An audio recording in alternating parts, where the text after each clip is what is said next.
Olá, pessoal. Continuando então aí os comentários do nosso simulado. No último bloco nós paramos na questão 5, então vamos retomar aqui. Nessa questão 5 eles dão uma imagem para nós com várias informações de texto falando sobre a história do transplante de medula e mais alguns detalhes. Então, o estudante vai ter que analisar o esquema do enunciado e depois eles têm um pequeno texto onde ele faz mais alguns comentários, né? O que se destaca nesse texto, quando ele fala em transplante de medula óssea e quando ele fala em câncer no sangue, né? E aí vem o comando, que sempre uma das partes mais importantes de um teste é tu dar muita atenção à estrutura do comando, ó.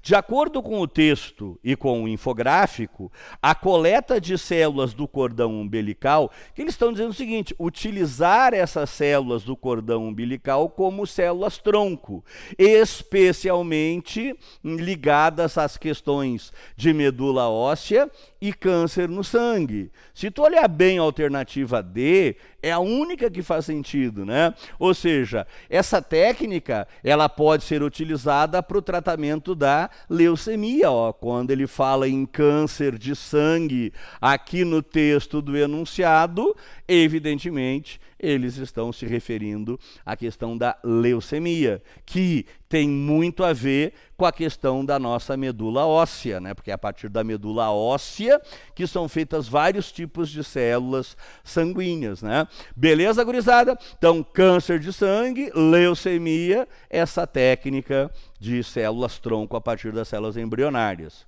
Aqui na questão 6, eles vão discutir um aspecto do processo de reprodução. Daí eles falam aqui do tal do dragão de Komodo, mas o destaque que a gente percebe no texto do enunciado, eu até salientei para vocês e grifei, ó, sem a necessidade de um macho para fertilização. Uai, sem o espermatozoide, restou só o óvulo.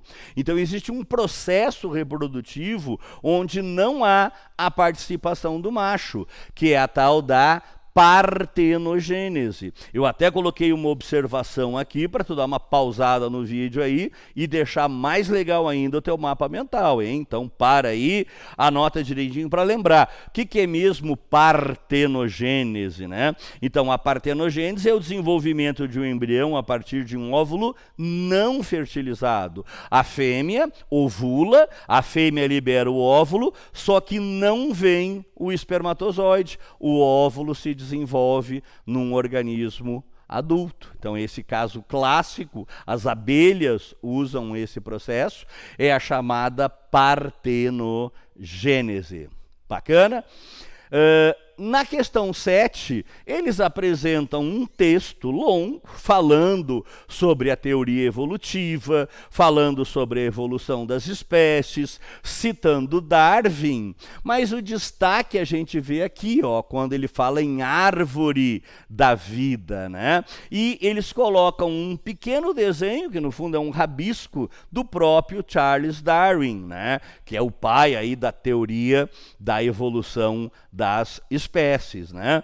Então eu até coloquei um quadrinho para tu dar uma pausa no vídeo aí, para tu poder ler com calma e aprofundar algumas observações a partir desse desenho. A ideia da árvore da vida é a ideia de uma árvore mesmo, que vai se ramificando em galhos e vai se ramificando cada vez mais. A ideia é que a gente veio do nosso avô, que veio do avô dele, que veio do avô dele, que veio do avô dele, que veio do avô dele, e isso vai voltando para o passado, os troncos comuns. A ideia é que os primeiros seres vivos que surgiram na história deram origem por ramificação, por isso a árvore da vida, a todos os seres atuais. Então acho que vale a pena tu dar uma pausa, ler, porque uma coisa é ouvir, outra coisa é ler, né? Então dá uma pausada aí, leia, de preferência anote, copie bonitinho no teu mapa mental, como resumão. Então, a partir daí, o que a gente pode concluir? Quer dizer que no fundo fica meio evidente a correção da letra B, né? Quer dizer, o grau e a relação de parentesco entre os grupos de seres vivos. Então a ideia que Darwin inaugura é que os seres vivos eles apresentam parentescos. Uns são parentes mais próximos, outros são parentes mais distantes, que podem facilmente ser representados pela metáfora de uma árvore que se ramifica, né? Que nem uma coisa que às vezes a gente ouve erroneamente falar, dizendo que o homem veio do macaco. A ciência não fala isso. A tese que a ciência acredita é que o macaco e o ser humano são descendentes de um ancestral comum, como se fosse uma ramificação, que é o que ele apresenta. Então essa é a ideia da teoria, ou seja, a malha da vida. Todos os seres vivos são parentes entre si. Uns mais próximos, outros mais distantes. Uns mais próximos nos galhos, outros mais distantes. É uma metáfora muito interessante da teoria darwiniana. Então essa representação, no fundo, representa o grau e a relação de parentesco entre os diferentes grupos, né? Aqui na questão 8, né, segue o assunto da zoologia, absorvendo aí questões aí envolvendo verminose e coisa e tal, e a partir daí, vamos ver o que a gente pode afirmar como certo ou como é errado, né? A letra A, casualmente, é o gabarito correto. Eles vão falar que a esquistossomose, que é uma verminose causada por Plateuminte, né, o Esquistossoma manzoni, e tem como hospedeiro intermediário, eu até destaquei nessa figura do material didático do Positivo aqui para vocês, o caramujo como hospedeiro, né? O aluno talvez perceberia de cara o verdadeiro dessa afirmação, né? Agora vamos ver, por que a B está errada, né? A B pega uma exceção aqui, né? Há doenças que estão associadas a esses vermes. Há doenças que têm como sua forma única de contágio a ingestão de ovos dos vermes, sendo a falta de saneamento básico o meio de contaminação. Opa, nem sempre. Nem sempre é a falta de saneamento, né? A Volkereria bancroft, que está associada à elefantíase, é uma verminose que é transmitida por picada de mosquito. Não tem relação direta com água contaminada, onde vetores ou ovos podem se desenvolver. Então a pegadinha está aqui, na falta de saneamento. Destaca aí no teu material, beleza? A letra C está errada por quê? Existem verminoses causadas por nematóides, né? A contaminação ocorre por penetração de larvas pela pele desprotegida, a exemplo do Ascaris lumbricoide. O Ascaris lumbricoides é um dos mais falados, uma das verminoses mais comentadas. Eu até coloquei uma observação aqui para te facilitar. A contaminação do ser humano por Ascaris se dá pela ingestão do ovo e não pela penetração da larva. Percebeu? Aqui está a razão do erro. O legal é tu fazer um destaque na tua prova, puxar uma flechinha, fazer a anotação só para enriquecer mais o teu material. Bacana? Aqui na letra D, onde é que está o erro? Aqui quando eles falam na cisticercose, né? Quer dizer, aqui quando ele fala na cisticercose, é uma forma grave de verminose causada por plateuminto, onde a forma de contaminação se dá pela ingestão de carne contaminada e mal cozida de suínos, né? Agora veja, a cisticercose em seres humanos, que é o que eles estão falando, tem duas maneiras: a autoinfestação e a heteroinfestação. Nos dois casos, são os ovos que eclodem dentro do intestino, né? Certo? Então tem a ver com o ovo e não com o cisticerco. Beleza? Então destaca bem essa parte aqui da alternativa e leia com atenção o texto aqui para que tu entenda direitinho por que está errado. E a letra E? né? O que nós temos na letra E? As verminoses causadas por nematóides têm como sistema-alvo o sistema digestório. Nem sempre, né? Tu vê, tem verminoses causadas por nematóides, como a Volqueréria, que são os vasos sanguíneos. Então, não ocorrendo o comprometimento de outros órgãos ou sistema. Errado. Isso pode afetar pulmão, afetar coração, sistema circulatório. Então, aqui seria bem fácil perceber o erro da afirmativa E. Na questão 9, ó, de novo, o filo dos nematóides está em jogo aqui. Vamos lá, então. Os animais citados, né, com movimentação a partir de músculos longitudinais, apresentam, então vamos ver, características dos nematóides. Eles apresentam, então, um pseudoceloma, que é a cavidade geral, que é localizada entre a mesoderme e a endoderme. Olha que pegadinha sacana, ó. Tá aqui o erro da afirmação. Eu até coloquei o detalhe aqui para tu perceber. Beleza? E ainda dou uma explicada aqui para tu aproveitar e aprofundar um pouquinho sobre o conceito de pseudoceloma. Então, a letra A tá falsa, né? Bacana. Letra B, por que está errada a letra B, né? Não há hábitos parasitas, ou seja, eles são predadores, esses nematóides. Ei, mas para um pouquinho, muitos deles são predadores, muitos deles parasitam plantas, animais, né? Então eu coloquei um textinho, né, um pouquinho longo, eu sei, mas com certeza para o bom aluno vai ser bem legal. Dá uma pausada no vídeo, leia com atenção para aprofundar e destaque o erro. Está aqui o erro da afirmativa B. A C, que é a correta, né, que descreve a anatomia básica desses animais. Eu até coloquei a imagem para tu perceber o que é o tubo digestivo completo, né, que tem a boca, a cavidade digestiva e uma saída, que é o tal do ânus, né? Aliás, eles são os primeiros animais da história a apresentarem o tubo digestivo completo, certo? Muito bem. Na letra D, o que está errado aqui? Quer dizer, eles não têm sistema respiratório ainda desenvolvido, sistema branquial, brânquias muito menos, né? Parte das células do corpo fazem fermentação e parte, o que absorve por difusão. Então, não há sistema respiratório. Então, o erro está na respiração branquial, né? E aqui também, na segunda parte, ali tem um outro errinho, dizendo que eles não vivem em ambiente terrestre. Não é bem assim, né? Parte deles também vive na Terra. Mas aqui, a respiração branquial era o erro mais evidente da afirmativa, né? Bom, aqui também faz parte da análise anatômica do animal, né? Que aqui está dizendo que eles não têm o dimorfismo sexual. É falso isso. Eles têm formas, inclusive, diferentes. Tu olha para um, tu vê que é o macho, olha para o outro e vê com a fêmea. Eles têm um dimorfismo sexual, formas sexuais diferentes. Em algumas espécies, a gente não percebe a diferença, mas neles é bem destacado.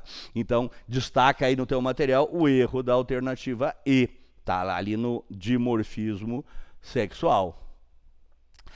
Questão 10. Na questão 10, eles vão falar sobre os corais, lembrando que coral, né, lá no fundo do oceano, são, na verdade, quinidários, da classe Anthozoa. Daí eles vão ter um pequeno texto falando de que os corais estão sofrendo abusos inacreditáveis, né? Quer dizer, a poluição, a contaminação dos oceanos está causando uma série de problemas nos corais. Vamos lá, o que eles vão falar aqui? O maior banco de corais do Atlântico Sul é formado por corais, que são anthozoários, né, do filo Quinidária. Corais que, por serem quinidários, né, o filo dos selenterados, possuem a forma de pólipos e de medusas. Quinidários, gente, quinidários podem ter forma de pólipo e podem ter forma de medusa, mas não é todos que têm as duas. Os anthozoários, aos quais pertencem os corais, eles têm apenas a forma pólipo, aquela forma que é fixa, séssil, presa, na rocha, no substrato, no fundo, onde eles passam a sua vida inteira se reproduzindo, formando suas colônias. Então, eles não têm a forma medusoide. Está aqui o erro que eu destaquei e ainda coloquei aqui uma observação para complementar, para te ajudar, para te orientar na compreensão do erro. A letra B.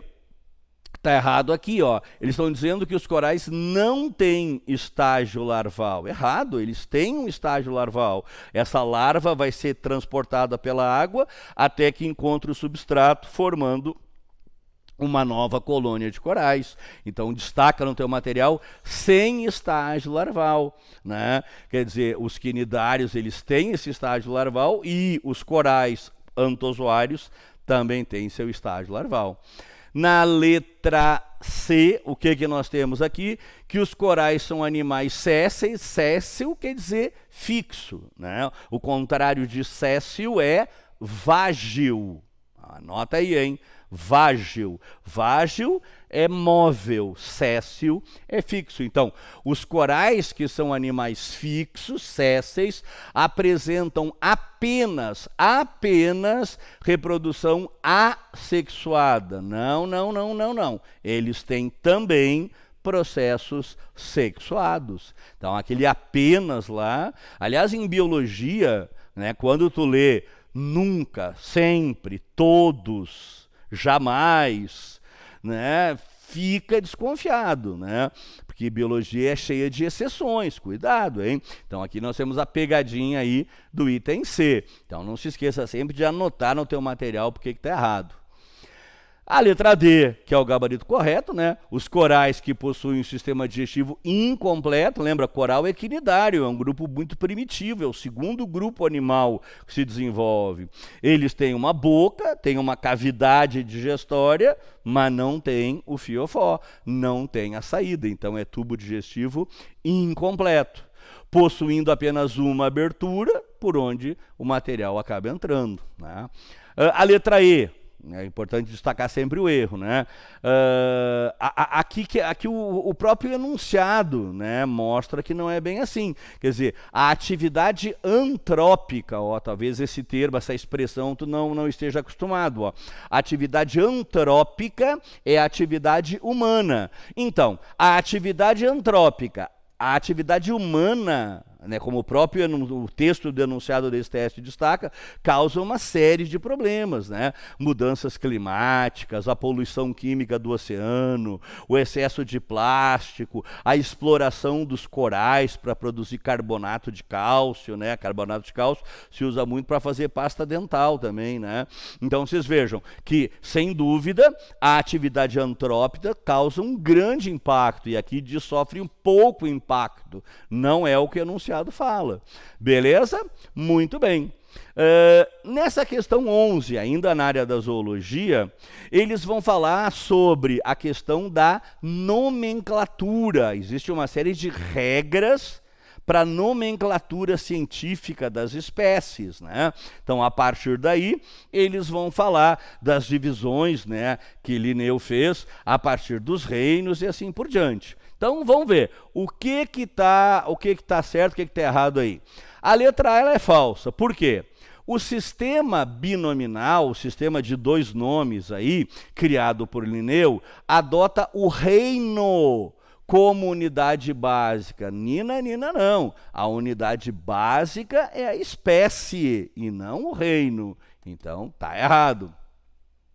A letra B. De acordo com a taxonomia, que são essas regras de classificação, uma ordem engloba diversas famílias, assim como um gênero reúne diferentes espécies, né? Então, veja, aqui é meio que memorização, né? Reino, filo, classe, ordem, família, gênero, espécie. Dentro de um gênero, nós temos várias espécies. Dentro do gênero Canis, tu tem o lobo, tu tem o cão familiar, o Canis lupus e o Canis familiar. Ó, pelo menos duas espécies do mesmo gênero. Muito bem. Dentro da ordem, por exemplo, a ordem dos carnívoros, tu tem a família Canidae, que é a família dos cães, e tem a família Felidae, a família dos gatos. Ou seja, dentro de uma ordem pode ter várias famílias. Dentro de uma família, vários gêneros, e dentro de um gênero, várias espécies. A letra C. Por que está errada, né? Na regra oficial de nomenclatura, em mosca doméstica, é um nome que o teste apresenta, né? O nome da mosca comum está grafado de acordo com o nome científico. Não, nós temos dois erros aqui. Primeiro, o gênero em maiúsculo e o restante em minúsculo. Primeiro erro. Outro erro, um nome científico deve ser sublinhado, negrito ou itálico. Tem que ter um diferencial, né? Agora, não vai confundir com esse vermelho aqui. Aqui não é um sublinhado, né? Aqui eu coloquei isso aqui para destacar o erro, para tu entender por que a alternativa está errada. Então, nós temos dois erros naquele nome científico que apresentaram. Por isso que a letra C está errada. O sistema de Linneu propõe que dois animais pertencentes a uma mesma ordem pertencerão obrigatoriamente, necessariamente, a uma mesma família. Não necessariamente. Aqui o exemplo que tinha estado antes. Tu vê, por exemplo, dentro da ordem dos carnívoros, nós temos a família dos cães, nós temos a família dos felinos, podia ter a família Ursidae, a família dos ursos, ou seja, dentro de uma ordem pode ter várias famílias. Dentro de uma família pode ter vários gêneros. Dentro de um gênero pode ter várias espécies. Então, esse obrigatoriamente é que é o problema dessa afirmação.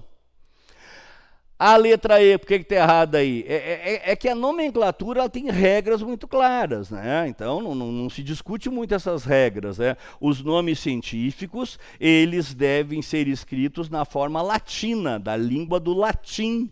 Porque como o latim é uma língua morta, ninguém mais fala latim, essa língua não vai mudar, ela vai ficar para sempre dessa forma. Assim a gente consegue padronizar os nomes. Então o erro aqui está no grego, é aqui que está a falha do raciocínio, a pegadinha, típica questão de vestibular, né?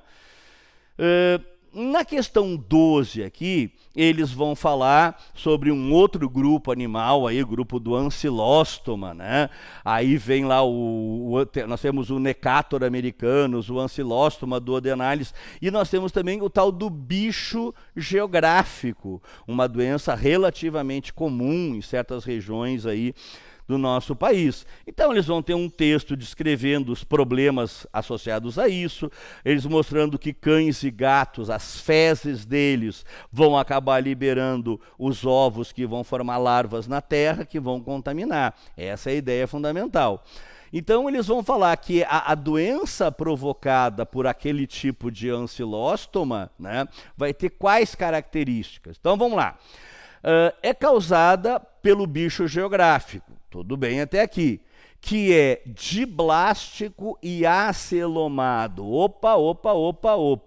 O ancylostoma, que é o gênero, né, do bicho geográfico, ele é um nematelminte, lá do grupo dos nematódios, né? Eles são triblásticos e pseudocelomados. Então, nós temos dois erros na afirmativa A. É bom tu anotar aí. Cães e gatos transmitem a doença de forma direta e indireta. Não, o erro está naquele indireto. O contato para nós humanos é sempre direto com as larvas infectantes, né? Então, uma questão sacana essa aí, hein? Tá certo? Bem coisinha de vestibular. Federal que adora fazer questão desse nível. Então, destaca lá para tu saber a causa do erro. E aqui o gabarito correto, né? A larva migrans, né, que é a larva do bicho geográfico, penetra ativamente, não indiretamente como na alternativa anterior, penetra ativamente a pele, deslocando-se pelo tecido subcutâneo, criando aquelas marcas características que vocês viram do material de biologia de vocês, né, parecendo riozinhos, parecendo linhas de mapa, daí a ideia do bicho geográfico. Mas de qualquer forma, né, para tu que está mais dedicado aí, ainda vale a pena dar uma pausada. Eu coloquei um textinho para aumentar a tua experiência, o teu conhecimento aí nesse assunto. Legal? A letra D, eu destaquei bem aqui o erro, né, para vocês, né, que a ingestão de ovos embrionados do ancilóstoma é que liberam a larva. Não, não, não. A larva é liberada no ambiente. E lá no ambiente a larva se forma e vai nos contaminar. Quando tu pisa de pé descalço na areia contaminada pelas fezes desses cachorros e desses gatos que são vetores de transmissão, aí sim que tu vai te contaminar. E de qualquer forma eu coloquei aqui uma observação para tu aprofundar, mas está aqui o erro, destaca o erro. Beleza? O ancilóstoma brasiliense, em seu ciclo, desenvolve-se apenas na pele e tem seu ciclo de vida dependente de cães e gatos, não seres humanos. Olha que pegadinha. Não, não, o ser humano ele é paciente dessa doença, né? Certo? Claro. Se a pessoa for defecar lá na areia, onde as pessoas... Né? Mas como a chance disso acontecer é bem menor, então eles são dependentes de cães e gatos. O próprio enunciado, o texto do enunciado destaca cães e gatos, né? Então, pelo enunciado, a gente poderia matar essa questão. Bacana? Aqui na questão 13, estão falando sobre embriões, sobre a ideia do líquido amniótico, a ideia do ovo com casca, a ideia dos répteis, né? Os répteis seriam aí os primeiros animais a conquistarem o ambiente terrestre. Por quê? Por causa do ovo com casca e o líquido amniótico. Porque até então os seres vivos tinham que se desenvolver dentro da água. Veja os anfíbios, tem que ser dentro da água, senão o embrião não se desenvolve. O grande salto evolutivo do anfíbio para o réptil foi o ovo com casca, que contém uma bolsa amniótica, um líquido lá dentro, onde o embriãozinho hidratado consegue se desenvolver fora do rio, fora do mar, fora do ambiente aquático. Ou seja, com os répteis a vida conquista pela primeira vez a independência da água para a sua reprodução. Então eles vão apresentar um texto para vocês aí e na sequência vem o comando. Ó. A principal característica verificada nos répteis, eu até destaquei o grifo aqui, ele é meu, indicado no texto e ausente nos peixes e anfíbios e que favorece a sobrevivência em terra firme, logicamente, é o tal do ovo com casca, né? Mas vamos revisar isso pelas afirmações, né? A letra A é falsa, ó. A presença de tegumento é revestimento. A presença de um revestimento não queratinizado, errado. Ó, os répteis, eles têm um revestimento, um tegumento seco, fechado, quase que praticamente impermeável, justamente para o controle de água. Viver em terra firme é uma coisa difícil, tu tem que reter, tu tem que proteger a tua água, tu não pode perder essa desidratação. Então, os répteis, eles têm um tegumento praticamente impermeável, queratinizado. Queratina, né, que é uma proteína, né, encontrada em animais aí, certo? Que garante esse processo, tornando a pele seca e impermeável para proteger. Então, o erro está aqui, basicamente nesse não, tá certo? Ovo com casca rígida que impede qualquer predação. Gente, aqui se tu analisar bem essa afirmativa, tudo bem que a casca ela tem uma certa rigidez para proteger, que impede qualquer predação, quer dizer, se nenhum predador consegue quebrar essa casca, não consegue comer esse ovo, teoricamente ele estaria protegido. Mas veja, se nenhum predador consegue quebrar esse ovo, o embriãozinho que está se desenvolvendo lá dentro vai conseguir quebrar essa casca na eclosão e sair no seu nascimento, eu até coloquei essa observação para tu com calma, em silêncio, refletir sobre isso. Ó. Se a casca do ovo ela é tão rígida assim, a ponto de que nenhum predador consiga quebrá-la, é sinal que o filhote também não vai conseguir. Aí, se isso acontecesse, todos os embriões morreriam, não haveria répteis, né? Então essa é a pegadinha desse item aí. A letra C, que alguém estava discutindo, né? A presença do ovo, né, amniótico que evita a desidratação. Ou seja, dentro do ovo tem um líquido, onde o embriãozinho fica flutuando naquele líquido hidratado, sem a necessidade do meio aquático. Então, o ovo dos répteis tornou possível a independência do meio aquático para a reprodução, né? Assim, o réptil ele coloca o ovo em qualquer lugar, naquele ambiente seco, na rocha, enfim, na areia, em qualquer lugar. Como tem uma enorme quantidade de água dentro do ovo, o embrião consegue se desenvolver. Então, esse ovo com o líquido amniótico que evita a desidratação. A letra D, qual é o erro da letra D? Que o réptil é um animal que apresenta desenvolvimento interno. Não. É semelhante às aves. Tu veja, o jacaré, a fêmea jacaré, coloca o ovo, deixa o ovo lá fora e vai se virar nos 30. Vai caçar, vai em busca de comida. O embrião se desenvolve fora do corpo da fêmea. Então, desenvolvimento externo. E não interno, externo. Né? Nós temos desenvolvimento interno, o bebê se desenvolve dentro do corpo da mãe. Então, aí a pegadinha do item D. Viviparidade é um conceito básico da biologia, né? Ou seja, os répteis colocam ovos. Quem coloca ovo externamente é ovíparo, né? A galinha é um ovíparo, os répteis são ovíparos. Nós somos vivíparos, sem ovos dentro do corpo da mãe, né? A réptil é ovíparo, justamente o ovo que permitiu a conquista do ambiente terrestre. Não qualquer ovo, o ovo com casca e o amnio, a estrutura amniótica, o líquido amniótico para o desenvolvimento. Nessa questão 14, é uma questão que vai falar sobre nomenclatura científica, regras de nomenclatura, né? Eles se descrevem aqui o nome científico de uma série de plantas e depois eles vão falar em espécies, gêneros, ordens e coisa e tal. Eu peguei esse texto aqui e fiz um resuminho para facilitar para te entender, né? Nós temos aí, ó, ao longo do texto, 6 espécies de anfíbios foram descritas, né? Mas, no entanto, foram apresentados apenas 5 gêneros diferentes, né? 5 gêneros, mas 6 espécies. Por isso, a letra D. Essa última questão, a questão 15, eles dão uma charge mostrando uma planária. Lembrando que planária ela é um plateuminto, né?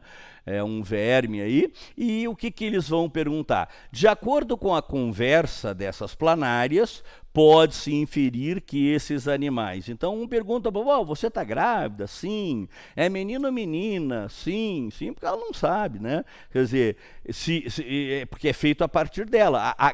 Daqui vem nosso aprofundamento, a nossa revisão aí, ó. Se olhar bem a letra E, que é um conceito clássico, né, dentro da biologia, né, que é o conceito de seres hermafroditas, ou seja, hermafrodita são seres chamados de monoicos, ou seja, eles têm órgãos masculinos e também têm órgãos femininos. Então, é macho, é fêmea, é os dois? É os dois. Então, é Hermes, que era o deus grego da virilidade lá, e Afrodite, que era a deusa do amor, né? Então, os dois sexos num único indivíduo. Ele é um ser monóico. monoico, apesar de não realizar autofecundação, hein? É fecundação cruzada, tá certo? Por isso, letra E, seres monóicos. Então, essa é uma questão relativamente fácil. Então, é isso, gurizada. Espero que vocês tenham gostado. Espero que vocês tenham feito várias pausas ao longo do vídeo, feito um caderno, um bloco de anotações bem legal aí para aprofundar. Beleza? Então, até o nosso próximo encontro. Um abraço. Tchau.